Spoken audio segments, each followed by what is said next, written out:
Shriman Ishwaran, Minister for Trade and Industry, Honorable Ministers, and dear friends. It is a matter of great pleasure to be here with you. I'm really happy to address the India-Singapore Economic Convention. My visit has been very productive and positive. I had excellent meetings with Singapore leaders today in the morning. We have concluded the strategic partnership which takes the relationship to a new level of engagement. We have set a high level of ambition for this relationship. Friends, our historical ties and cultural proximity are our assets. A large Indian diaspora is enriching the life and work environment of Singapore. In recent years, economic engagement has been a key driver of our relationship. Singapore is our 10th largest trade partner globally. It is also the second largest in ASEAN. Bilateral trade has expanded manifold after the conclusion of Comprehensive Economic Cooperation Agreement in 2005. Singapore has emerged as the second largest source of FDI into India. Outward Indian FDI to Singapore has also increased in recent times. Singapore is now one of the top destinations for Indian investments. A significantly large number of Indian companies are registered in Singapore.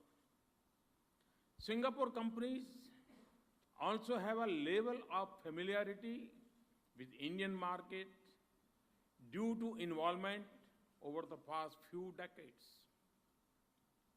Our companies are positioned to explore and develop promising engagements.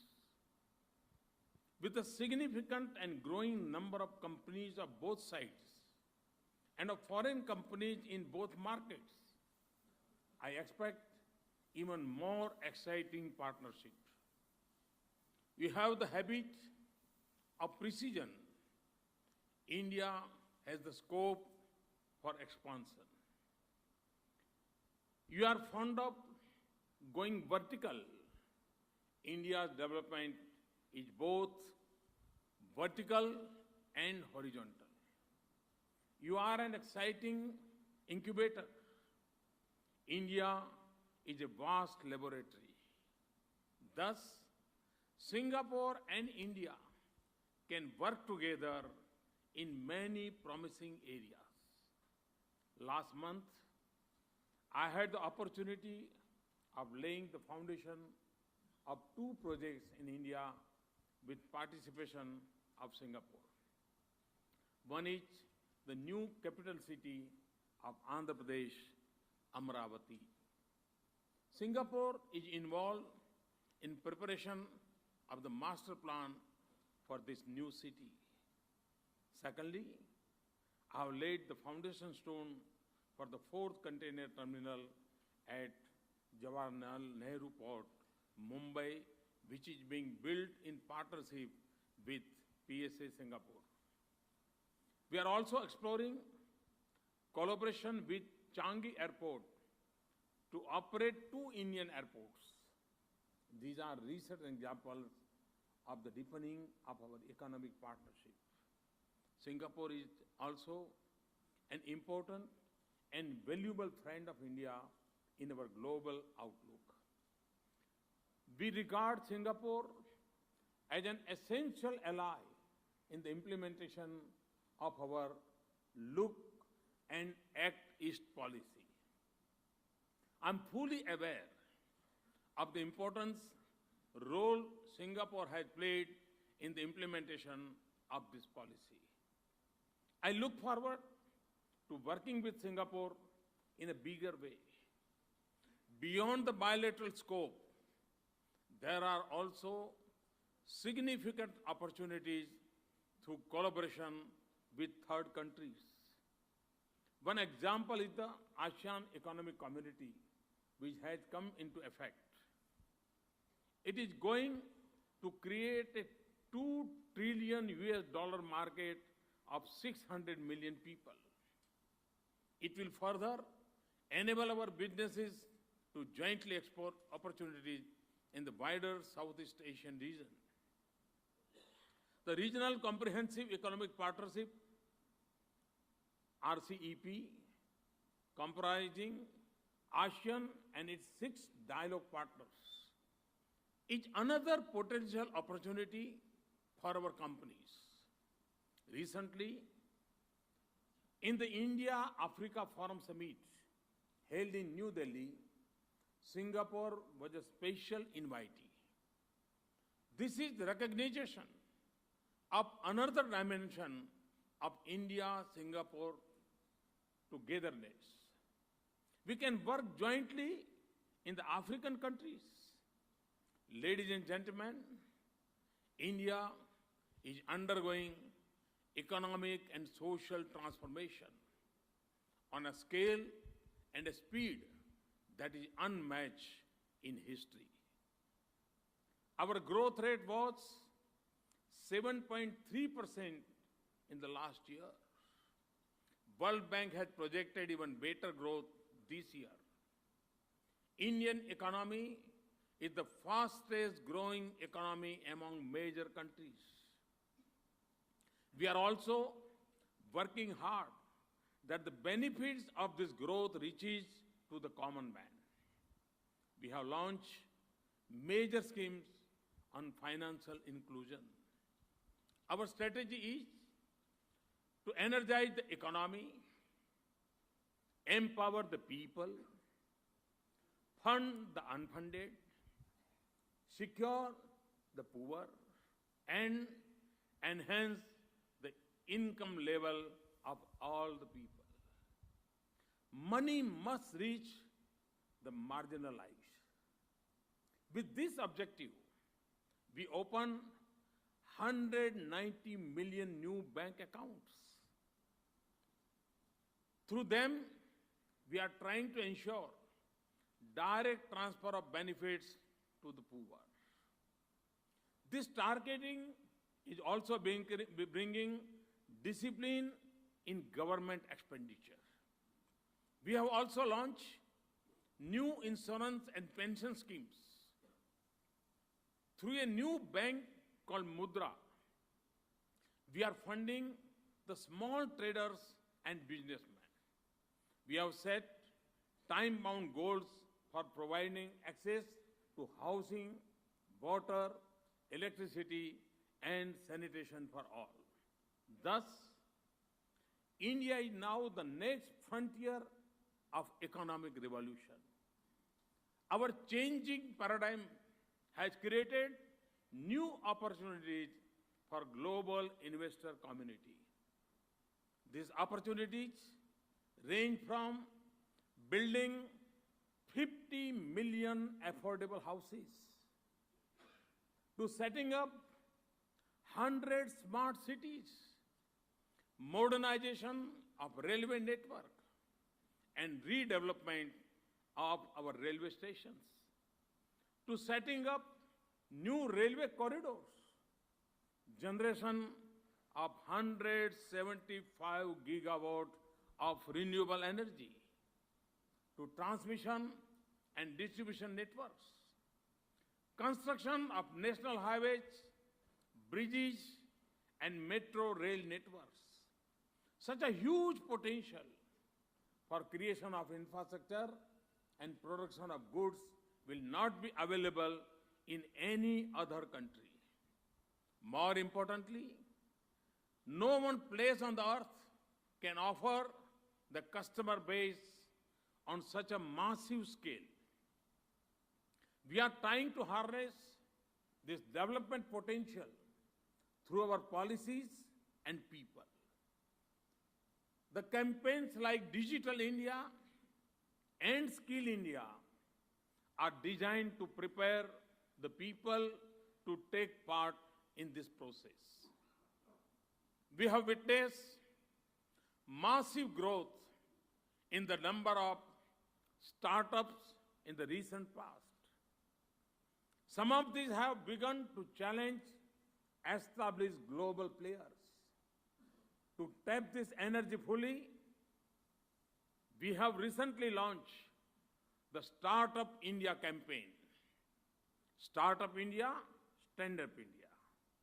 Friends, in past few months, the interest of foreign investors in India has gone up tremendously. However, there were a number of regulatory and taxation issues which were adversely impacting on their sentiments. We have taken very decisive steps to remove many of the pending concerns. To give you some examples, we have expedited regulatory clearances, including security and environmental clearances. We have greatly liberalized the licensing regime. We have increased the validity period of defense industry licenses up to 18 years from 3 years. We have taken almost 60% of the defense items out of the licensing process and liberalized a number of restrictions like end-use certificate for the exporters. We have clearly articulated that we will not resort to retrospective taxation, and we demonstrated this position in a number of ways. We have introduced the concept of composite sector caps for the FPIs and other foreign investors. We have notified the regulations for the alternative investment funds, and we have rationalized the capital gain tax regime for real estate investment trusts. We have modified the permanent establishment norms. We have also decided to defer the implementation of the general anti-avoidance rules for 2 years. We have introduced the GST bill in Parliament. We are hopeful to roll it out in 2016. A new bankruptcy code and a new IPR policy is being drafted. The Company Law Tribunal is going to be formed soon. Our system for transparent auction and allocation of key natural resources like coal, spectrum, and iron ore has now become stable. These are just a few examples. We are working hard to make sure that our tax regime is transparent and predictable. We are also keen to see that genuine investors and honest taxpayers get quick and fair decisions on tax matters. To this objective, we have already made a number of corrections. As a result of our initiatives, the sentiments for inflow of foreign investment are turning into commitments. FDI inflows have gone up by 40% compared with previous year's corresponding period. Perceptions are turning into positive outcomes. We have jumped 12 ranks in the latest ranking by the World Bank on ease of doing business. India climbs to become the world's 7th most valued nation brand with a 32% sprint in brand value. India has consistently been ranked as the most attractive investment destination by several agencies and institutions. India has also improved its UNCTAD ranking of investment attractiveness. We were 15th place so far. Now we are at 9th place. India has also jumped 16 places on the World Bank Economic Forum's Global Competitive Index. Moody's have upgraded the rating of India as positive. Moody's, not Modi.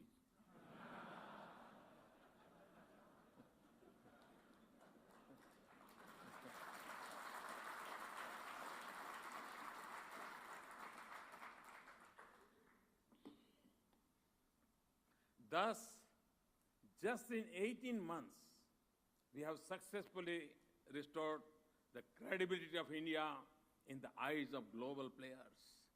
As soon as my government took over, we started liberalizing the FDI regime along with other reforms. We allowed 100% FDI in railways and enhanced the FDI limit to 49% in defense and insurance. We are also conscious of the last mile operational issues in such policies. In that spirit, we are fine-tuning the procedures also. Early this month, we have taken a very dynamic step to further open up the economy for FDI.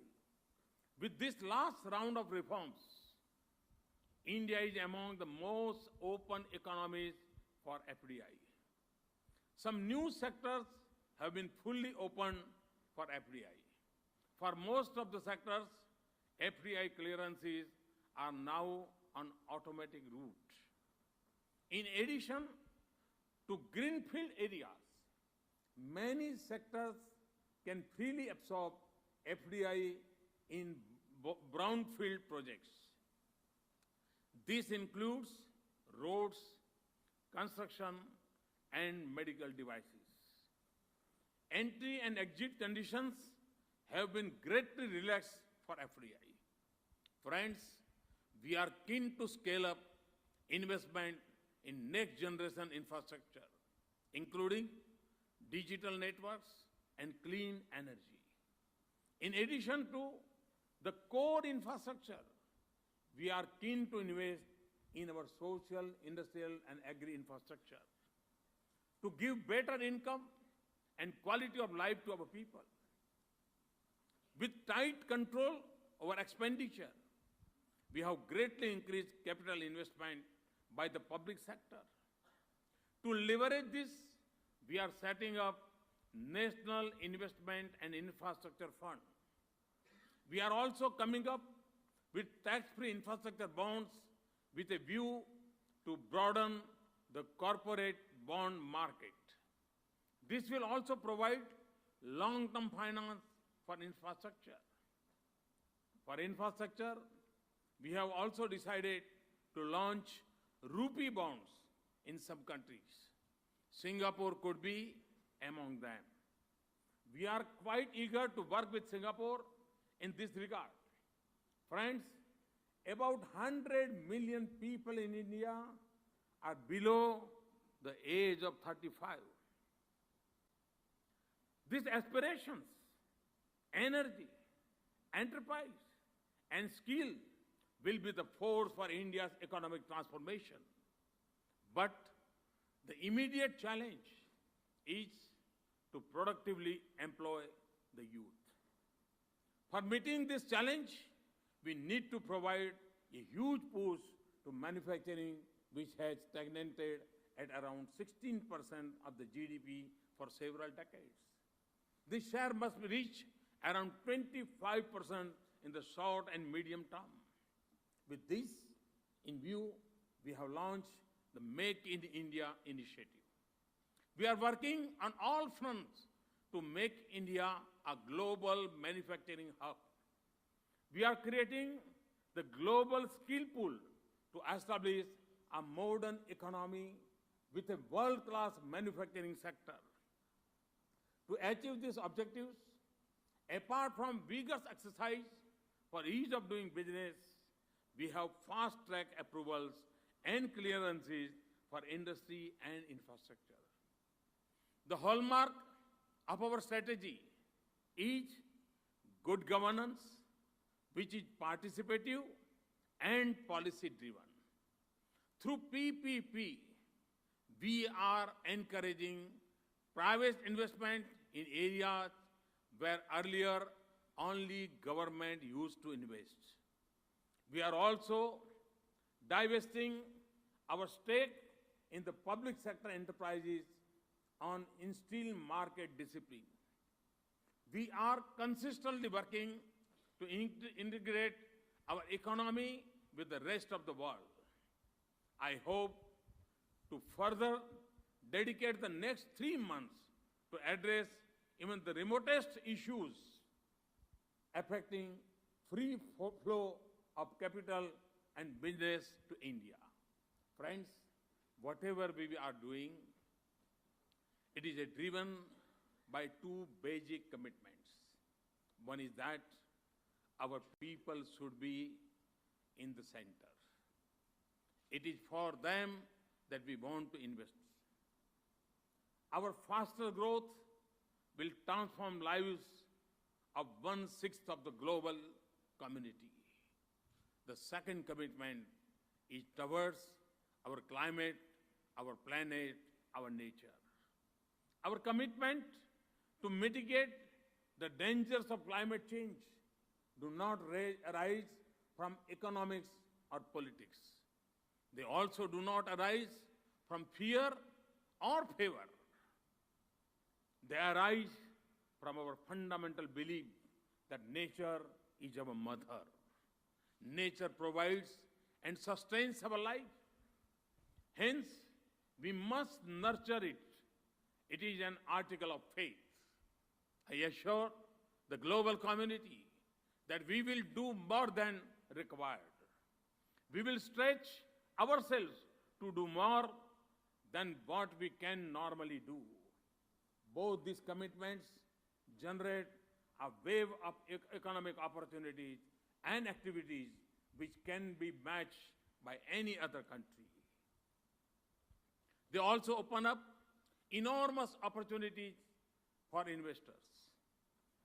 To sum up, I would like to say that in the last 18 months, reforms are happening in a big way. They are now reaching to the last mile. Reform is to transform the systems so that they perform. Simply, but they aim at enabling the people to realize their potential and dreams. Putting even more simply, it means more charm on the faces and less forms in offices. In addition, new frontiers and deeper foundations of financial markets have been laid. Altogether, runways for takeoff the economy have been made. Recently, the IMF chief has said that India is a bright spot in the global economy. I did not want to wait for that brightness to reach to you on its own. Hence, I'm here. I'm here to invite you to India in a bigger way. I have also come to assure you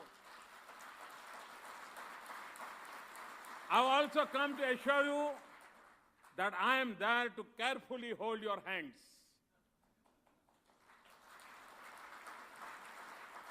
Thank you very much. Thank you.